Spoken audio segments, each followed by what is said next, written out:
Hi welcome back to my channel. കയക്കൂട്ടത്ത് കഠിനംകുളത്ത് സംഭവിച്ചൊരു കൊലപാതകം, എ പ്ലാൻഡ് മർഡർ. ആ കാര്യം നമ്മൾ കഴിഞ്ഞ ദിവസം ഡിസ്കസ് ചെയ്താണ്. അതിനെക്കുറിച്ചൊരു വീഡിയോയും ചെയ്തിട്ടുണ്ടായിരുന്നു. ആതിരയെ പോലെ ഇതുപോലെ പുറത്തുള്ളവരുടെ വാക്കും വിശ്വസിച്ചിട്ട് സ്വന്തം ജീവിതം ഇല്ലാതാക്കാൻ വേണ്ടി ശ്രമിക്കുന്ന ആരെങ്കിലും ഉണ്ടെങ്കിൽ ആർക്കെങ്കിലും ഒന്ന് ഉപകാരപ്പെട്ടോട്ടെ എന്ന് വിചാരിച്ചിട്ടൊരു വീഡിയോ ആയിരുന്നു. ഇപ്പോൾ ആതിരയുടെയും ഭർത്താവായിട്ടുള്ള രാജേഷിൻ്റെയും ജീവിതം, നമ്മളൊക്കെ ഒരു നോർമൽ ലൈഫിൽ ജീവിക്കുന്ന ആളുകളാണല്ലേ.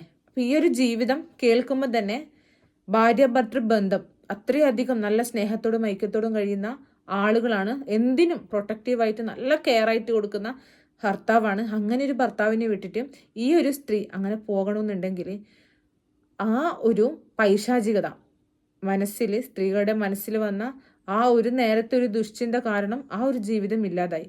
ഇവരുടെ ജീവിതം കേട്ട് കഴിഞ്ഞാൽ തന്നെ നമുക്ക് മനസ്സിലാവും നമ്മളും ഇതുപോലൊരു ചതിയിലേക്ക് ഒരു കാലത്തും പോവരുത്. ഇല്ലാതാവുന്നത് നമ്മുടെ കുടുംബം മാത്രമല്ല, ഇപ്പോൾ ആതിര പോയ ഈ ഒരു മുറിവ് ആ ഭർത്താവായ രാജേഷിനും കുട്ടിക്കും ഉണങ്ങണമെന്നുണ്ടെങ്കിൽ ഈ ജീവിതകാലം മുഴുവനായാലും മതിയാവുമോ? അവരൊറ്റപ്പെട്ടു, അവർക്കില്ലാതായി. ചിലപ്പോൾ ആളുകളൊക്കെ പറയുന്നുണ്ട് പോറ്റി പൂജിച്ച ദൈവങ്ങളാണ് പോറ്റിയെ രക്ഷിച്ചെന്നുള്ളത്. ചിലപ്പോൾ അങ്ങനെയാവാം. കാരണം ഇത്രയധികം വിശ്വാസ വഞ്ചന കാണിച്ച ഒരു പെണ്ണിനെ ഇനിയും നീ ചുമക്കണ്ട എന്ന് ദൈവങ്ങൾ ചിന്തിച്ചിട്ടുണ്ടാവും. ആതിരക്ക് ഇഷ്ടമില്ലാത്ത കാര്യങ്ങൾ ചെയ്തതായിട്ടോ അല്ലെങ്കിൽ ആതിരയോട് മോശമായിട്ട് പെരുമാറിയിട്ടോ അങ്ങനെയൊന്നും എവിടെയും കേട്ടിട്ടില്ല, കണ്ടിട്ടുമില്ല. ഇപ്പൊ അദ്ദേഹത്തെക്കുറിച്ചും വൈഫിനെ കുറിച്ചും കുട്ടികളെ കുറിച്ചും ഒക്കെ അന്വേഷണങ്ങൾ ഒരുപാടങ്ങ് നടന്നിട്ടുണ്ട്. അതിലൊന്നും തന്നെ ഈ പോറ്റിയെക്കുറിച്ച് മോശമായിട്ടുള്ള അഭിപ്രായം ആർക്കും ഇല്ല. അപ്പൊ ഇത്തരത്തിൽ ശാന്തിയും കാര്യങ്ങളും ഒക്കെ ആയിട്ട് നല്ല ശാന്തപൂർവ്വമായിട്ടുള്ള ജീവിതം നയിച്ചിരുന്ന ആ പോറ്റിക്കും കുടുംബത്തിനും സംഭവിച്ചത് ഇൻസ്റ്റഗ്രാം വഴി ഭാര്യക്കുണ്ടായിരുന്ന ബന്ധം തന്നെയാണ്. ആ ബന്ധമാണ് ഇന്ന് ഭാര്യ പോയി ആ കുടുംബം അങ്ങ് ഇല്ലാതായി, ഒരു ശിഥിലമായ അവസ്ഥയിലേക്കായിപ്പോയി. തിരുവനന്തപുരത്തുണ്ടായിരുന്ന ആതിരയും അതുപോലെ കൊച്ചിയിലുണ്ടായിരുന്ന ജോൺസണും തമ്മിൽ പരിചയപ്പെട്ടത് ഇൻസ്റ്റഗ്രാം വഴി. ഇൻസ്റ്റഗ്രാം സൗഹൃദം പ്രണയത്തിലേക്ക് എത്തി. പ്രണയത്തിനൊടുവിൽ ജോൺസൺ പല കാര്യങ്ങളും ആവശ്യപ്പെട്ടു. അതൊക്കെ ആതിര നടത്തി കൊടുത്തു. അത് പണമായിട്ട് അയക്കഴിഞ്ഞാലും ഇനി അവളെ അയക്കഴിഞ്ഞാലും അവൻ അങ്ങ് കൊടുത്തു. ഇങ്ങനെയുള്ള സൗഹൃദങ്ങളിൽ ചിന്തിക്കുന്നൊരു കാര്യമുണ്ട്, ഇവരെ കഴിഞ്ഞിട്ടേന്ന് വേറെ ആരും നമ്മളെ സ്നേഹിക്കുന്നുള്ളൂ. എവിടെ നിന്നും കിട്ടാത്ത കെയറിങ്ങും അതുപോലെ ലവബിൾ ആയിട്ടുള്ള കാര്യങ്ങളും ഒക്കെ കിട്ടുന്നത് ഈ ഒരു സുഹൃത്തിന്റെ കയ്യിൽ നിന്നാണെന്ന് മനസ്സിലാക്കിയിരിക്കുക. അങ്ങനെ ഒരു അധികാരം തന്നെ ജോൺസന് ആതിരയിൽ ഉണ്ടായി. രാവിലെ പോറ്റി ക്ഷേത്രത്തിൽ പോയി കഴിഞ്ഞാൽ പിന്നെ ആതിര ഫ്രീ ആയില്ലേ. ഫ്രീ ആയ ടൈമിൽ കംപ്ലീറ്റും ഇവളുള്ളത് ഇൻസ്റ്റഗ്രാമിലാണ്. ആ ഇൻസ്റ്റഗ്രാമിൽ ഈ സുഹൃത്തുമായിട്ടുള്ള ചാറ്റിങ്ങും കാര്യങ്ങളും വീഡിയോ കോളും ഒക്കെ ആയിട്ട് അങ്ങ് പോയി. പൊതുവേ ഇങ്ങനെ ഒരു കാര്യം നമ്മുടെ വീട്ടിലൊക്കെ വന്നു കഴിഞ്ഞാലുള്ള അവസ്ഥ ചിന്തിച്ച് നോക്കാലോ. ഭർത്താവിന് ഇഷ്ടപ്പെടില്ല, നമ്മുടെ മക്കളുടെ കാര്യങ്ങൾ വരെ നോക്കാൻ നമുക്ക് കഴിയാത്ത സാഹചര്യം ഉണ്ടാകുമ്പോൾ വീട്ടിൽ അല്ലറ ചില്ലറ പൊട്ടലും ചുറ്റിലും ഒക്കെ സർവ്വസാധാരണമാണല്ലേ. അതുപോലെ തന്നെ ഇവിടെയും സംഭവിച്ചു.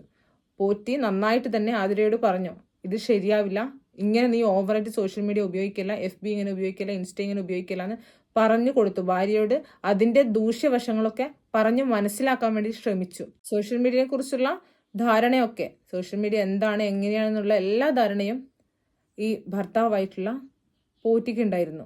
അദ്ദേഹം മാക്സിമം പറഞ്ഞു തിരുത്താൻ വേണ്ടി ശ്രമിച്ചു. തൻ്റെ ഭാര്യയെ കൈവിട്ട് പോകാതിരിക്കാൻ വേണ്ടി ആഗ്രഹിക്കുന്ന ഭർത്താവ്, ആ ഭർത്താവ് പറഞ്ഞ ഒരു കാര്യം പോലും ആതിരയുടെ ചെവിയിൽ അങ്ങ് കൊണ്ടില്ല. അവൾ തീരെ അനുസരിച്ചില്ല.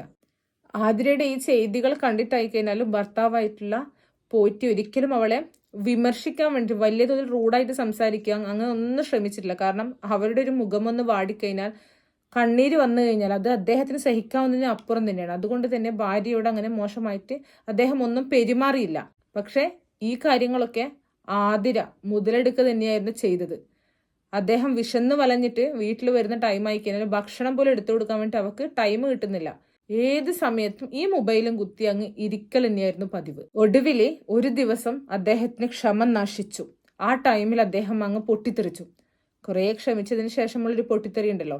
അദ്ദേഹം നന്നായിട്ട് തന്നെ അവളോട് പറഞ്ഞു, ഇതൊരിക്കലും നല്ലതിനല്ല, ഇത് നാശത്തിലേക്കുള്ള നിന്റെ പോക്കാണ്, ഈ ചെയ്യുന്ന കാര്യങ്ങളൊന്നും നിനക്ക് നല്ലതിനല്ല എന്നുള്ള കാര്യങ്ങളൊക്കെ പറഞ്ഞ് മനസ്സിലാക്കാൻ വേണ്ടി അദ്ദേഹം ശ്രമിച്ചു.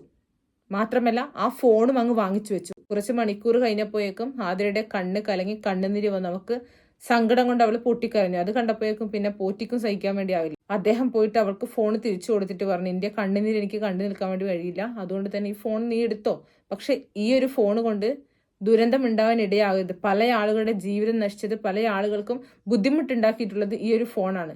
അതുപോലെ ഇൻസ്റ്റാഗ്രാം വഴിയൊക്കെ ഒരുപാട് പ്രശ്നങ്ങളൊക്കെ സംഭവിച്ചിട്ടുണ്ട്. അത് നിനക്ക് വരരുതെന്ന് ആഗ്രഹിച്ചത് കൊണ്ടാണ് ഞാൻ ഇങ്ങനെ ചെയ്യുന്നതെന്നുള്ളത് അദ്ദേഹം പറയാവുന്നതിനപ്പുറം അദ്ദേഹം പറഞ്ഞു മനസ്സിലാക്കാൻ വേണ്ടി ശ്രമിച്ചു.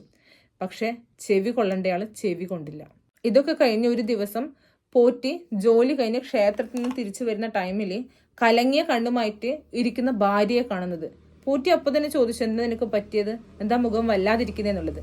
അപ്പൊ തന്നെ ആതിര പൊട്ടിക്കരഞ്ഞുകൊണ്ട് അദ്ദേഹത്തോട് പറഞ്ഞു, എനിക്കൊരു തെറ്റ് പറ്റിപ്പോയി. ഇൻസ്റ്റഗ്രാം വഴി ഒരാളെ ഞാൻ പരിചയപ്പെട്ടിട്ടുണ്ടായിരുന്നു. അവരിപ്പോൾ മോശമായിട്ട് എന്നോട് പെരുമാറുന്നുണ്ട്. എന്നെ ഇതിനൊന്ന് രക്ഷപ്പെടുത്തണം എന്നുള്ളത്. പൊട്ടിക്കരഞ്ഞുകൊണ്ട് ഭാര്യ ഇത് പറയുമ്പോൾ, നീ ഇതുപോലെ സോഷ്യൽ മീഡിയയിൽ ഉപയോഗിക്കുന്ന ടൈമിൽ പല ദുരന്തങ്ങൾ നിന്നെ തേടി വരും. സോഷ്യൽ മീഡിയ ഉപയോഗിക്കുന്ന പല ആളുകൾക്കും പലതരത്തിലുള്ള മോശമായിട്ടുള്ള അനുഭവങ്ങൾ ഉണ്ട് എന്നൊക്കെ പറഞ്ഞിട്ട് തിരുത്താൻ വേണ്ടി ശ്രമിച്ച ഈ പോറ്റിക്ക് വേണമെങ്കിൽ ആതിരയുടെ വാക്കുകൾ തള്ളിക്കളയാമായിരുന്നു. പക്ഷെ ആതിരയ്ക്ക് സപ്പോർട്ട് ചെയ്തിട്ട് ആതിരയെ സമാധാനിപ്പിക്കുകയാണ് അദ്ദേഹം ചെയ്തത്. അദ്ദേഹം പറഞ്ഞു, നീ പേടിക്കണ്ട, ഇതിനൊരു പ്രതിവിധി നമുക്ക് കാണാം. പോലീസ് സ്റ്റേഷനിൽ പോയി കംപ്ലൈന്റ് കൊടുക്കാം. എന്താണ് അവൻ പറയുന്നതെന്നുള്ള കാര്യം നീ തുറന്ന് പറയണം എന്നുള്ളത്. ആതിര പറഞ്ഞത്, ഞാൻ ഇൻസ്റ്റഗ്രാമിൽ പരിചയപ്പെട്ടു എന്നേ ഉള്ളൂ, വേറൊരു ബന്ധവും അവന് തമ്മിലില്ല. അവനിപ്പോൾ എന്നെ വിളിച്ച് ഭീഷണിപ്പെടുത്തുന്നു, പല മോശമായിട്ടുള്ള കാര്യങ്ങളൊക്കെ പറഞ്ഞു വരുന്നത്. ഇനിയും മുന്നോട്ട് പോയി കഴിഞ്ഞാൽ ഇടങ്ങറായിപ്പോന്നുള്ളത് കൊണ്ടാണ് ഞാൻ നിങ്ങളോട് പറയുന്നതെന്നുള്ള കാര്യമാണ്.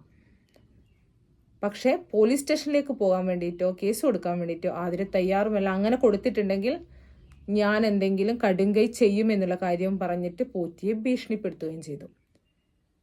അദ്ദേഹത്തിന് പിന്നെ അത് കേൾക്കാതെ വഴിയില്ലല്ലോ. ആതിര ഇപ്പോൾ അമ്പിനും വില്ലിനും അടുക്കുന്നില്ല എന്ന അവസ്ഥയായപ്പോഴേക്കും പ്രഷർ താങ്ങാനാവാതെ അദ്ദേഹത്തിന്റെ സുഹൃത്തിനോട് പറഞ്ഞു ഈ കാര്യങ്ങളൊക്കെ.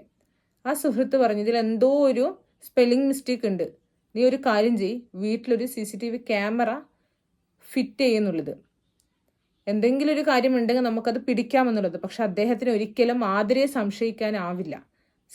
ഒരിക്കലും സംശയത്തിനൊരു അണുവിട പോലും അവളുടെ നേരെ തിരിയാൻ വേണ്ടി അദ്ദേഹത്തിന് ആവുമായിരുന്നില്ല. അതുകൊണ്ട് തന്നെ അദ്ദേഹം അതിൽ വിസമ്മതിച്ചു. അതിൻ്റെ ആവശ്യമില്ല എന്ന് പറഞ്ഞു. പിന്നീട് ഒരു ദിവസം ജോലിയും കഴിഞ്ഞ് വന്ന പോറ്റി കണ്ടത് മരിച്ചു കിടക്കുന്ന ഭാര്യയാണ്. വളരെയധികം കഷ്ടപ്പെട്ടായിരിക്കാൻ ജോൺസണിലേക്ക് പെട്ടെന്ന് തന്നെ എത്തി പോലീസ് ജോൺസനെ അറസ്റ്റ് ചെയ്തു. പല കാര്യങ്ങളും ഇപ്പോൾ പുറത്തു വന്നു അല്ലേ. ഇതുപോലുള്ള പല കാര്യങ്ങളും നമ്മൾ കേട്ടു. സിമിലാരിറ്റിയുള്ള പല കാര്യങ്ങളും നമുക്ക് മുന്നിൽ നടന്നു, പല ആളുകൾക്കും പറഞ്ഞു കൊടുക്കുന്നു. ഇപ്പോൾ പോറ്റി തന്നെ അദ്ദേഹത്തിന്റെ ഭാര്യയ്ക്ക് പല കാര്യങ്ങളും പറഞ്ഞു കൊടുക്കാൻ വേണ്ടി ശ്രമിച്ചു, അതിലൊക്കെ പരാജയപ്പെട്ടു. ഇങ്ങനെയൊക്കെ റിലേഷൻഷിപ്പിൽ ഏർപ്പെടുന്ന സമയത്ത് നല്ല വശം മാത്രമേ ബാക്കിയുള്ളവർ കാണുകയുള്ളൂ. അതിന്റെ ചീത്ത വശമൊന്നും കാണാൻ വേണ്ടി ശ്രമിക്കുകയില്ല. ഇപ്പോൾ ആതിര മരണപ്പെട്ടു, പോറ്റിയും കുട്ടിയും അനാഥരായ പോലെ ആയല്ലേ. ഇനി പോറ്റിക്ക് നല്ലൊരു കുടുംബജീവിതമൊക്കെ കിട്ടട്ടെ, നല്ലൊരു ഇണയെ തന്നെ കിട്ടട്ടെ. സ്നേഹനിധിയായിട്ടുള്ള ഭർത്താവായിരുന്നു പോറ്റി. അദ്ദേഹത്തിന് ഭാര്യ കൊടുത്ത സമ്മാനമായിരുന്നു വിശ്വാസവഞ്ചന. ഇതുപോലെ വിശ്വാസവഞ്ചന അനുഭവിച്ചു കഴിഞ്ഞാൽ ആളുകൾ ജീവിതകാലം മുഴുവനും അത് ആലോചിച്ചിട്ട് അതിന്റെ ആ ദുഃഖവും പേറിയിട്ട് ജീവിക്കേണ്ട ആവശ്യമില്ലല്ലോ. അദ്ദേഹത്തിന് നല്ലൊരു കുടുംബജീവൻ തന്നെ കിട്ടട്ടെ. ഇതുപോലെ കുഴിയിൽ അകപ്പെടാൻ വേണ്ടി ശ്രമിക്കുന്ന സ്ത്രീകളൊന്ന് ചിന്തിക്കുക. നിങ്ങളുടെ അടുത്ത് നിന്ന് എന്തെങ്കിലും ഒന്ന് ആഗ്രഹിച്ചിട്ടേ ഏത് പുരുഷനായി കഴിഞ്ഞാൽ നിങ്ങളെ വലയിൽ വീഴ്ത്താൻ വേണ്ടിയിട്ട് ശ്രമിക്കുകയുള്ളൂ. അല്ലാതെ ഇരുന്നാൽ നിങ്ങളുടെ ആവശ്യം എന്ത് എന്നുള്ളതൊന്ന് ചിന്തിച്ച് നോക്കിയാൽ മതി. അപ്പോൾ തന്നെ മനസ്സിലാവും. നമ്മുടെ നാശത്തിനല്ലാതെ നന്മക്കായിട്ട് ഇതുപോലുള്ള കാര്യങ്ങൾ ഒരിക്കലും ഉണ്ടാവുകയില്ല. അത് ഓർത്തിട്ട് ഇനിയെങ്കിലും ഇതുപോലെ ചതിക്കുകയിൽ വീഴാൻ വേണ്ടി ആരെങ്കിലും നിൽക്കുന്നുണ്ടെങ്കിൽ ഒന്ന് പിന്മാറുക. നമ്മുടെ ജീവിതത്തെ നശിപ്പിച്ച് നമ്മുടെ ജീവിതം ഇല്ലാതാക്കിയിട്ട് പിന്നെ എന്താ നമുക്ക് നേടാനുള്ളത്? അതൊന്ന് ചിന്തിക്കുക.